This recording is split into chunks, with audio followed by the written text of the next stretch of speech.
Buenas tardes. El día de hoy vamos a ver distribuciones de probabilidad. Ya este es el último tema del curso de la unidad 6 del programa del curso. Entonces vamos a iniciar con algunos conceptos de una distribución de probabilidad. Primero saber qué es una distribución de probabilidad. Pues una distribución de probabilidad es un experimento. ¿Y qué sería un experimento? Un experimento, recuerden que cuando vimos la unidad 1 del curso, en donde empezamos a ver de qué forma puedo recolectar información, recolectar datos. El experimento es un tipo de técnica para poder recolectar datos. Por lo tanto, la distribución de probabilidad habla de un experimento en el cual vamos a ir a tomar varias variables y vamos a ponerlas en un ambiente controlado y vamos a ver cómo se comporta. Y cuando hablo de un ambiente controlado es porque ese experimento va a tener una información extra a todas las bases de datos que hemos estudiado hasta el momento, en donde tienen diferentes variables y se hace un análisis de ellos. Ahora vamos a tener la variable, pero además de eso vamos a tener la probabilidad de que ocurra esa observación. Entonces, ya vamos a trabajar en un ambiente más controlado. ¿Y por qué más controlado? Porque vamos a tener probabilidades de cada uno de los eventos que van a suceder o cada una de las observaciones. Entonces, por esto es que una distribución de probabilidad se crea cuando tenemos probabilidades y variables. No podría crear una distribución de probabilidad si tengo solamente las observaciones de mis variables. Yo tengo que tener algo más de información que se generó en algún otro momento. Entonces, normalmente esas probabilidades son probabilidades históricas, probabilidades empíricas. Ya sabemos ese término que lo vimos cuando iniciamos la unidad de probabilidades. Y a partir de ellas yo puedo llegar y dar información actual.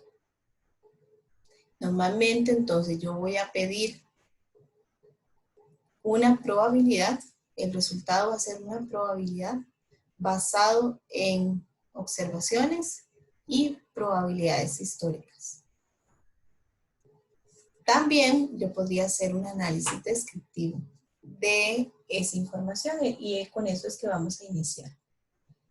Entonces, algo muy importante es que las distribuciones de probabilidad son solamente para variables aleatorias.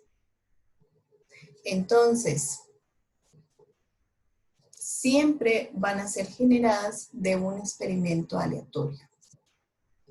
Y algo también muy importante es que solamente van a ser para variables cuantitativas. No puedo obtener una distribución de probabilidad de una variable cualitativa. Entonces, vamos a ver que las técnicas de distribución que vamos a estudiar en estas lecciones, en estas últimas lecciones, son para variables tanto discretas, que son con las que vamos a iniciar el día de hoy, como para variables continuas. Entonces, van a ser diferentes los métodos que vamos a utilizar para obtener el resultado que necesitamos, que normalmente va a ser una probabilidad de ocurrencia. Entonces, de todas las variables aleatorias, vamos a estudiar 4 funciones específicas. Y la última, que está representada con el color anaranjado o rojo, es con lo que vamos a iniciar. Entonces vamos a iniciar con el valor esperado del promedio y varianza. De hecho, de una vez vamos a hacer el análisis de variabilidad de un experimento, de una distribución de probabilidad. Pero también más adelante vamos a estudiar la función densidad, la función acumulada y la función complemento. Y estas son las fórmulas que vamos a utilizar en esta primera parte. Entonces, yo en primera instancia voy a hacer el análisis de variables aleatorias, pero discretas. Entonces, si yo tengo una variable aleatoria discreta, recuerden que es una variable entera, es decir, no puede tomar cualquier valor en un intervalo del 1 al 5, los únicos enteros que tengo son el 1, 2, 3, 4, 5, y esos serían los valores a los cuales yo podría obtenerles estas tres funciones que vienen acá. Porque recuerden que esa es la diferencia entre variables discretas y variables continuas. Entonces, en primera instancia debemos revisar que nuestra variable sea discreta. Y en el momento en que es discreta y nos están solicitando el promedio, por ejemplo, vean que el primer valor que dice ahí es valor esperado del promedio. ¿Por qué valor esperado? Porque a diferencia de las fórmulas que ya hemos visto, en donde solamente analizamos la variable, esta va a ser un experimento, es decir, va a tener una probabilidad ahí adentro. Entonces, ¿cómo obtengo el valor esperado del promedio? Que se representa con E de X o mu. Vean que es mu, es decir, es un promedio poblacional. Entonces, normalmente en este tipo de experimentos trabajamos como si fueran poblaciones. Y entonces, acá dice que es la sumatoria de X sub I por P sub I. ¿Quién es X sub I? X sub I es la variable que yo estoy estudiando, la observación de esa variable. Y la probabilidad de ocurrencia de esa variable sería P de XI. De igual forma la varianza. Entonces la varianza resulta que, recuerden que cuando estudiamos en estadística descriptiva la varianza, siempre era la fórmula estimada. Recuerden que era tomar el promedio, tomar cada observación, restarle el promedio, elevarla al cuadrado y sumar. Bueno, aquí le agregamos la variable del experimento que sería la probabilidad de ocurrencia de esta variable u observación que estoy analizando en este momento. Y a grandes rasgos, bueno, ya sabemos que la desviación estándar es la raíz cuadrada de la varianza. Y con eso, de hecho, podemos obtener la cuarta fórmula para estudiar o para hacer el estudio completo de variabilidad, que sería el coeficiente de variación. Entonces vamos a hacer un ejercicio con la práctica que ustedes van a tener sobre esta parte de distribuciones de probabilidad. Entonces el punto 1 dice, o número 1, el director de admisiones del tecnológico estimó la distribución de admisiones de estudiantes para el segundo semestre con base en la experiencia de años pasados. Entonces vean que acá estamos viendo que tomó información de años pasados, es decir, obtuvo las probabilidades de esta variable y de cada una de sus observaciones pasadas en años pasados. ¿Cuál es el número de admisiones esperado para el segundo semestre? Entonces, ¿qué está o qué necesita este señor, el director de admisiones? Necesita un número esperado de admisiones. ¿Eso qué es? Eso es un promedio. Entonces, lo que necesita es el promedio de admisiones. El esperado, el que se espera. ¿Por qué es el que se espera? Porque estamos ante un experimento en donde tenemos probabilidad de ocurrencia de eventos. De hecho, estas dos probabilidades están bajas y esta pues sí está un poco alta. Entonces vean que parece que entre más admisiones, pues la probabilidad es más baja. Pero entonces vamos a darle un número del número esperado de admisiones. Nos llevamos esta información a la base de datos y entonces vamos a analizarla. Dice que la fórmula de promedio o valor esperado del promedio se puede representar con E de X, sería igual a, tomo la variable o la observación y la multiplico por su probabilidad de ocurrencia, más la siguiente y la multiplico por su probabilidad de ocurrencia, más la siguiente y la multiplico por su probabilidad de ocurrencia. Y resulta que este es el valor esperado del promedio y ya podemos darle una conclusión al director de admisiones. ¿Y esto qué son? 1110 estudiantes. ¿Por qué? Porque el promedio está dado en la variable, o en la unidad, perdón, de la variable. Estos son admisiones, cantidad de estudiantes. Entonces, el número esperado de estudiantes para el segundo semestre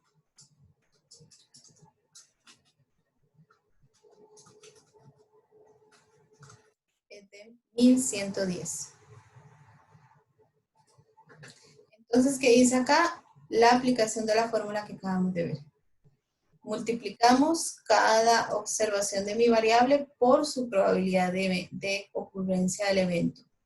Y vamos sumando. Entonces yo en este caso tenía solo 3, entonces hice esas 3. Si hubiera tenido más, pues entonces tengo que hacer la multiplicación de todas. Vamos con la segunda fórmula. Calcule la varianza y la desviación estándar del número de admisiones. De hecho, de una vez voy a hacer el análisis de varianza. Entonces voy a hacer análisis de la variabilidad. Para hacer el análisis de variabilidad, entonces lo primero que me está pidiendo es que obtenga la varianza. Y, perdón, recuerden que es una varianza poblacional, por lo tanto el símbolo no es ese. El símbolo lo podemos encontrar en símbolos y ahí vamos a encontrar el sigma y bueno, por ahí está también el cuadrado, pero podemos dejarlo así. Entonces el sigma cuadrado significa la varianza. Y entonces la varianza va a ser igual a ¿qué? Dice la fórmula. Vaya y tome la observación. ¿Qué tiene? Réstele el promedio. ¿Quién es el promedio? El valor esperado que acabamos de calcular. Esto lo eleva al cuadrado. Y ahora esto lo multiplica por la probabilidad del evento.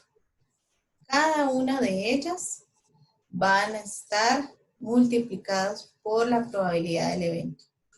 Y vean que de igual forma, la fórmula nos dice que sumemos.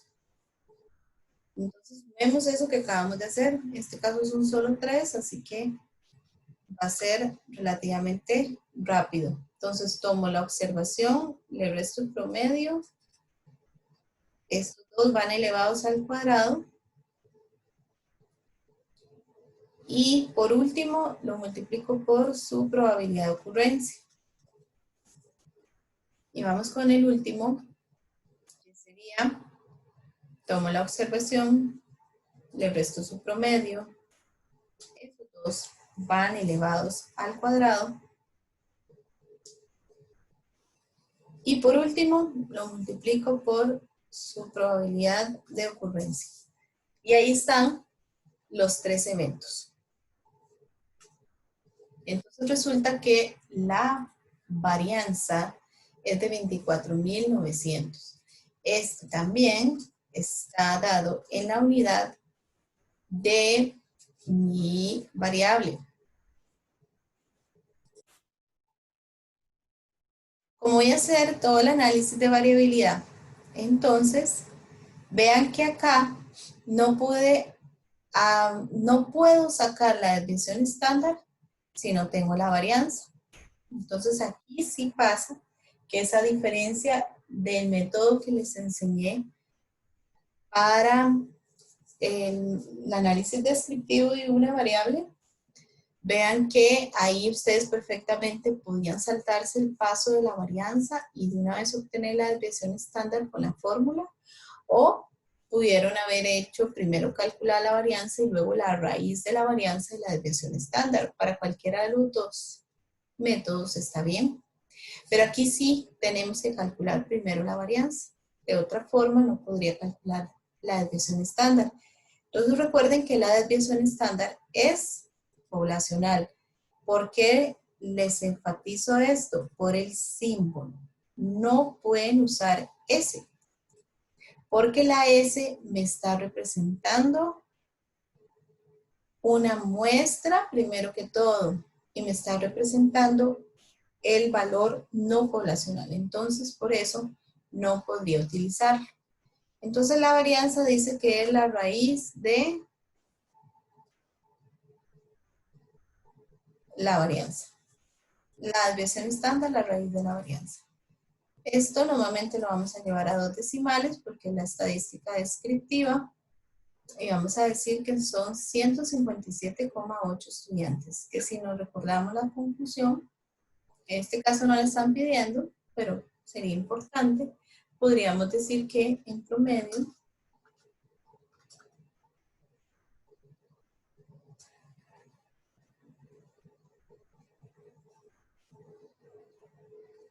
existe una distancia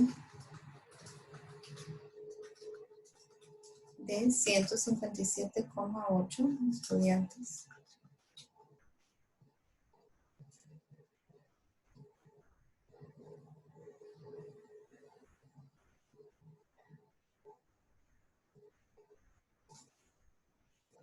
tomando en cuenta el valor central y sus observaciones. Recuerden que a partir de la desviación estándar yo todavía no puedo decir si la variabilidad es alta o baja. Acá lo único que puedo decir es que eso es un promedio de distancias que hay entre las observaciones que tengo y mi valor central. Entonces es de 157,8, es decir, como estos son unidades, entonces de 1110, que es el valor central que tengo, de 1110 hay una distancia promedio a 1000 de 157. Hay otra distancia promedio de 157,8 a 1200 y hay una distancia promedio de 158,57,8 a 1500. Entonces recuerden que son las distancias promedio de estas tres al 1110. Y por último, entonces, si quiero hacer el análisis de variabilidad completo, necesito el coeficiente de variación. Esa fórmula no viene en la filmina, pero es la misma fórmula del análisis descriptivo que vimos en las lecciones pasadas. Entonces, ¿qué es lo que hace? Toma la desviación estándar y la divide entre el promedio. Lo que necesitamos es ver cuánto está representando esa desviación estándar del promedio y basado en eso sabemos si la variabilidad es alta o baja. Entonces nos dimos cuenta acá que la variabilidad es baja. Voy a llevarla a 2 decimales. ¿Por qué sé que la variabilidad es baja? Porque su coeficiente de variación es inferior a un 50%. Recuerden que el valor del 50% es un estándar que utilizamos a nivel de academia. Hay muchas empresas que lo utilizan, pero también dependiendo de qué tan estricta es la calidad en alguno de los procesos que estén analizando o de cada una de las empresas que estén utilizando, pues así va a ser el coeficiente de variación que utilice. Entonces puede bajar, puede ser 30%, he llegado a ver 25%. Entonces, la variabilidad, ese tope, o se los indico, y si no se los indico, ya sabemos que un 50% para arriba indica variabilidad alta.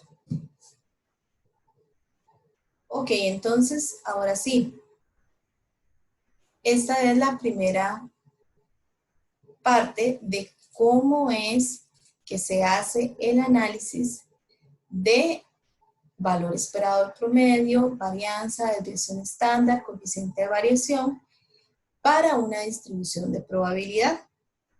¿Cómo sé que esto que estoy analizando es una distribución de probabilidad?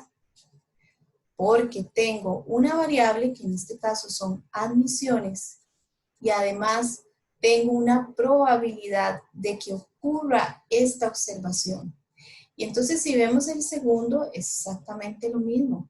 Tenemos una suma de precios, que es la variable que se está analizando, y tenemos una probabilidad de que ocurra cada uno de estos eventos. Aquí estamos exactamente igual, la cantidad de pasteles vendidos por día. Algo importante, recuerden que estamos con el análisis de variables discretas, cantidad de admisiones, estos precios, la cantidad de pasteles vendidos por día, son variables discretas. Entonces podemos hacerlo de esta manera, con estas fórmulas que estamos desarrollando. Si nuestra variable no es discreta y es continua, las fórmulas cambian. Y es algo pues que no se ve en el curso, pero si nosotros tuviéramos variables continuas y tuviéramos que obtener las medidas descriptivas que tenemos acá, al ser una variable continua, es decir, puede tomar cualquier valor dentro del intervalo, nosotros tendríamos que integrar, hacer una integración de todos los valores para poder obtener un valor específico. Bueno, pero no lo tenemos para este curso, pero sí que sepan que para variables continuas el procedimiento es totalmente distinto.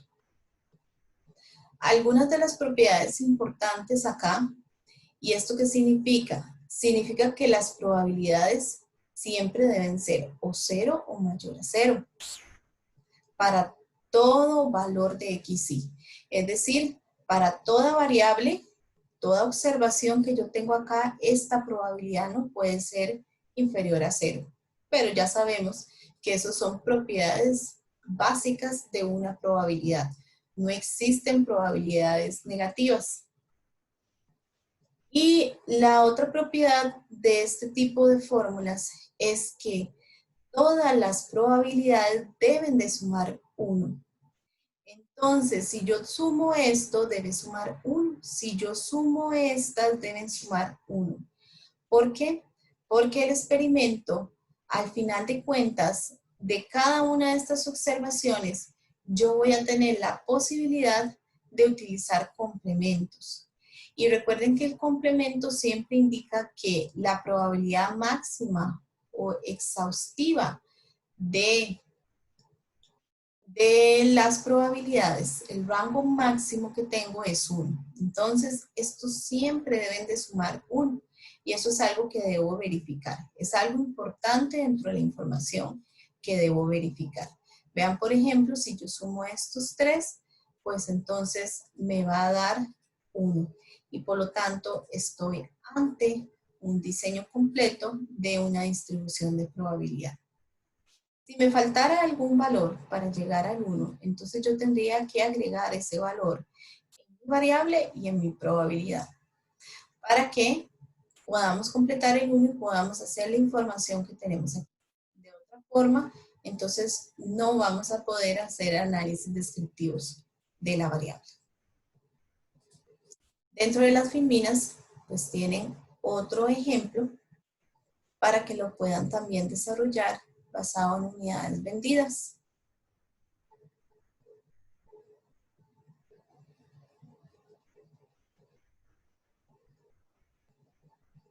Además, en la práctica, tienen otros ejemplos que pueden desarrollar.